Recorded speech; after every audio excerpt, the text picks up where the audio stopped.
Does more material success or prestige really bring us true happiness? The desire for happiness is an innate desire for humans. Yet, this is a question that has remained without a definite answer for thousands of years due to its contradictory nature. From the greatest minds of antiquity to Buddha to the modern philosophers, no one seems to be able to provide a definite solution to the problem that plagues much of humanity. Today, we will attempt to shed some light on this elusive question that we are searching for. No one wants to be miserable or go through suffering, yet life is filled with suffering. No matter where we look, suffering exists. Even within ourselves, we feel a sense of uneasiness, a feeling that we don't belong here, or what we are doing is meaningless. However, the dogma that has been ingrained within society is the idea that the path toward happiness is success. Success in the conventional meaning that society ascribed to it, which is the notion of making a lot of money or working in a prestigious job, is considered as successful. Thus, for many of us, we conform to such doctrine because many around us conform to it. So the notion that more material wealth and prestige would bring us lasting happiness has become the reason for our existence. We are social creatures, so we conform to social values in fear of being an outcast. So, for many of us, the answer to the question of whether money can buy true happiness would be fairly straightforward. However, there are nuances that we fail to realize or intentionally ignore as a simpler answer is more desirable for the majority. We tell ourselves that as long as we get that job, we will be happy, or we will be happy once we get that promotion. Society seems to have bred this lust for more within everyone, that greed is no longer seen as a form of sin, but a personality of an ambitious person who is seeking happiness. However, does attaining more truly fill the empty hole within our hearts? We have all heard the saying, money doesn't buy happiness, but we do not buy into it. Why do we hold so much skepticism toward this statement, but wholeheartedly subscribe to the idea that success will bring us happiness?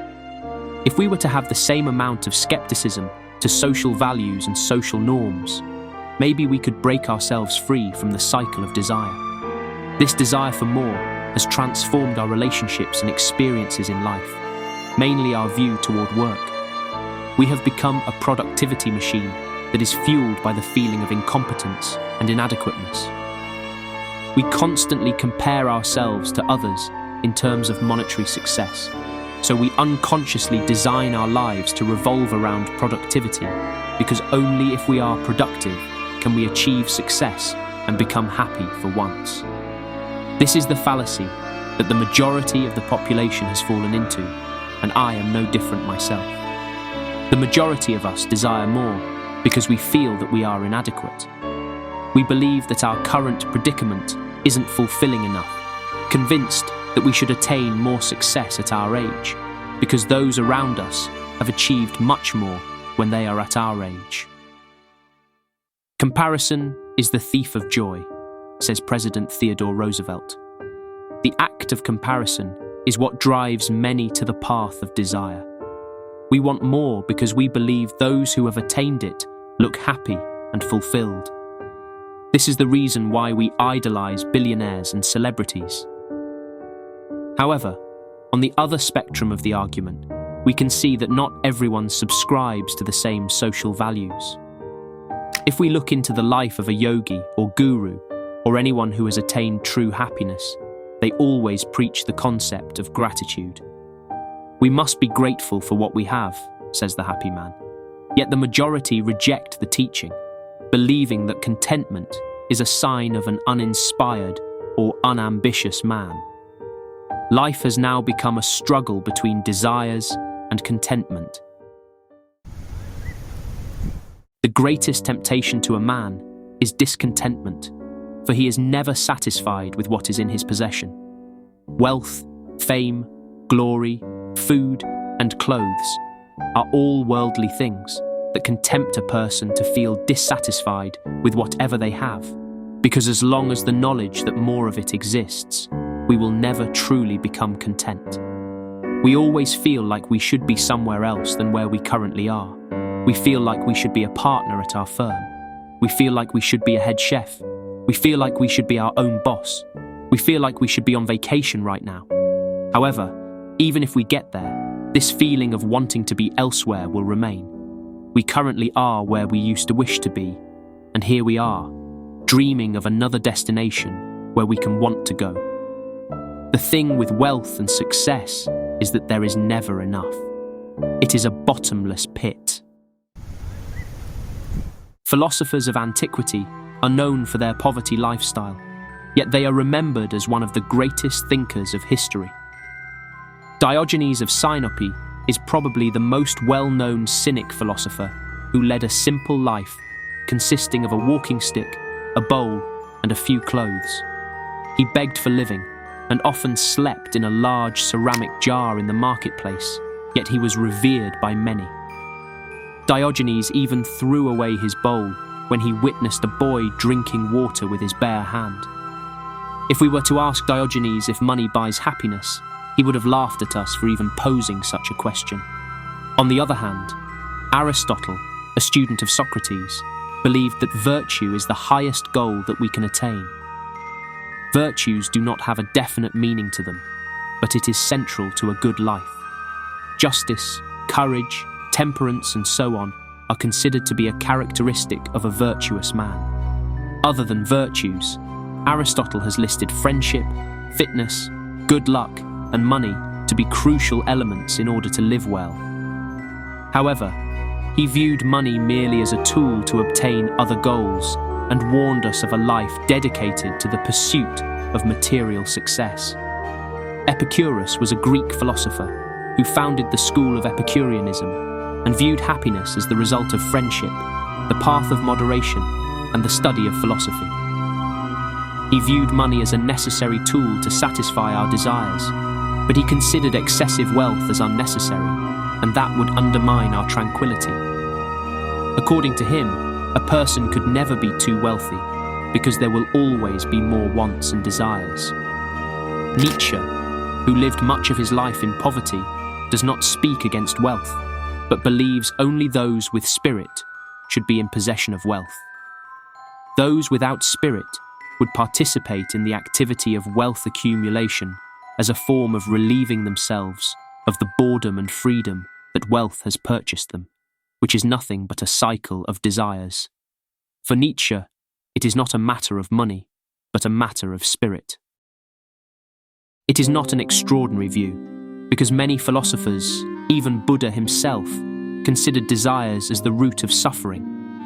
If others whom we considered as wise warned us of the danger of the pursuit of material wealth, why do we question them? We do not doubt their wisdom when it comes to other aspects of philosophy, yet these views regarding wealth seem to perplex us. We are the product of our environment. Consciously or unconsciously, the culture, friends, and kin that we surround ourselves with have a hand to play with our beliefs and views regarding the definition of success. The irony regarding all these is that we are predisposed to certain perspectives the moment we are born. In Eastern culture, success means material wealth and prestigious jobs, and those are the only ways to attain happiness. Moreover, within Eastern culture, families are more tight-knit, so the family hierarchy is based on seniority and then one's success. The family patriarchs are either the eldest or the one with the most success. Hence, it is natural for family members to feel pressured to achieve financial success. One may argue that the relationship with the family is one of the most crucial pillars for happiness, so the pursuit of success to attain a higher standing within the family patriarchy will undoubtedly translate to happiness. However, this view may differ greatly from someone who is raised in an environment that values family relationships over material success. People do not want to be left out. We all want to feel a sense of belonging to the environment that is around us. so we subscribe to whatever principles the people around us buy into. If we are raised in an environment where belief in happiness lies within material success, then we too will believe in it, and most of the time refuse to investigate the doctrine for ourselves. Hence, the pursuit of money is no longer about money itself, but an attempt to please or inspire envy from those around us. This constant desire to please people around us will bring nothing but unhappiness, because we are no longer living for ourselves, but for the approval of others. Hence, our actions will be chained to others' opinions for all eternity. We will drown ourselves for the sake of fitting in. We are convinced that money is the solution to all of our problems. However, not all paths toward attaining material wealth are made equal. In a sense, some may work dedicatedly and invest their money properly for 30 years in the hope of leaving generational wealth to their children, while some desire a quicker route toward wealth that they can justify by any means possible to attain it. One of the most prominent examples of the relationship between material wealth and the method of gaining it can be found in one of Fyodor Dostoevsky's most famous works, Crime and Punishment. The main protagonist of the story, Rodion Romanovich Raskolnikov, is a poor law student who killed a corrupt old pawnbroker for her meager wealth, with the justification that he will be able to do more good to society by attaining her wealth and finishing up his law degree. Raskolnikov soon finds himself in a mental prison and is constantly haunted by his actions. Epicurus believes that the accumulation of wealth usually leaves a path of destruction through injustices, pandering to others, and destabilizing the community. This is exemplified by the exploitation of the masses by a few individuals for their material gains. For instance, large fast fashion brands are known for exploiting workers in their sweatshops by providing meager salaries and unsafe working conditions. Yet the corporation yields billions in profit annually. Some may justify such behavior as purely economic theory, as the laborers are low-skilled workers and the supply of it exceeds the demand. Hence, the low pay did not stem from the desire to exploit, but merely business. This is not to say that the accumulation of wealth is one that requires evil and injustice, but far from it. There are countless individuals who have attained material success through honest routes. The act of accumulating wealth is not evil, but many seem to justify to themselves that the end will justify the means. Morality and ethics seem to have taken a back seat in society, especially when one values materialism over objective morality. Even if one has accumulated wealth by any means possible, can one truly live with the fact that one did it in a dishonest way? Peace of mind and tranquility would become foreign to those who committed injustices. Then for this reason, we can conclude that no amount of material wealth can buy that person happiness. On the other hand, others may sacrifice their own health and their relationship with people around them for the sake of material success. It's known that relationships and health are crucial to lead a fulfilling life, yet many still choose to sacrifice it regardless. A healthy man wants 1,000 things. A sick man only wants one. Then this too we can say for sure, that money does not buy happiness if we are sacrificing our health and relationship to obtain it. At the end of the day, no amount of money can replace the genuine love we receive from our friends and family, and no amount of money can replace our well-being.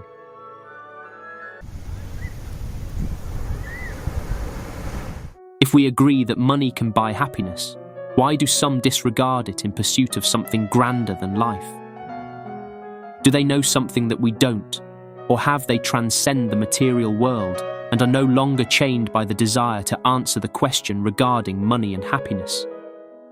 Vincent van Gogh was notorious for living in poverty during his time as an artist, with his main source of income coming from his younger brother Theo. Van Gogh was also deeply religious at the time and moving from one job to another, so him taking up his hobby of drawing as a job does not seem much because he did not have much to give up in the pursuit of his hobby. However, we can look at it from another perspective. He could have picked up another job, yet he spent a decade of his life dedicated to the creation of art. Siddhartha, or the Buddha, was a prince born in 563 BCE, was prophesied to either be a great king or a great sage. Fearing that Siddhartha would become a sage, his father, the king, surrounded Siddhartha with all kinds of luxury. Poverty, disease, and even old age were unknown to Siddhartha. But at age 29, he wandered out of the palace and saw a sick person, an old man, and even a holy man who would inspire him to follow the path of renunciation and to be free from suffering caused by the cycle of birth and rebirth. Siddhartha gave up all worldly things to pursue a path of enlightenment. Both stories are examples at both ends of the spectrum. However, whether we have come from poverty or luxury, the path of abstaining from the pursuit of wealth is not as uncommon as we ought to believe.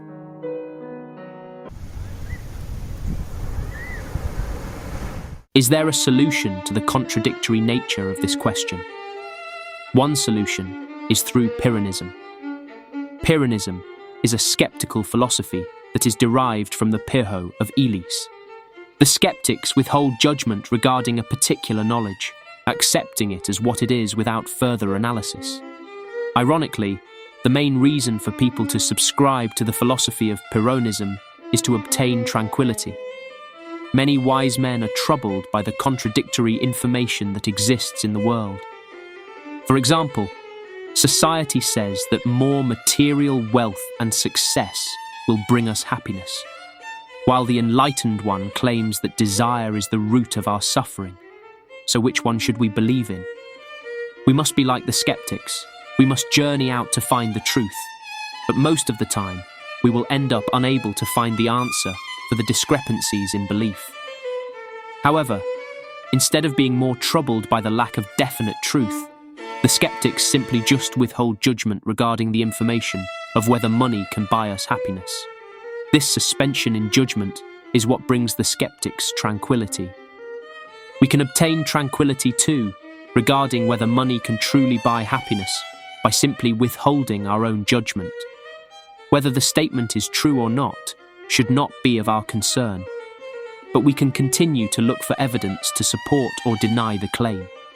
So, the paradoxical nature of the question, or the contradictory answers to the question, will no longer bother us, but we still continue to search for the objective truth regarding the matter.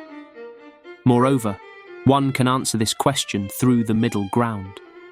Instead of completely abstaining from the pursuit of wealth or the extreme hoarding of wealth, we can go about this question through the middle road. The philosophy of balance is seen throughout various schools of thought, including Buddhism. The path to the attainment of wealth should be in moderation. Recognize when it is enough.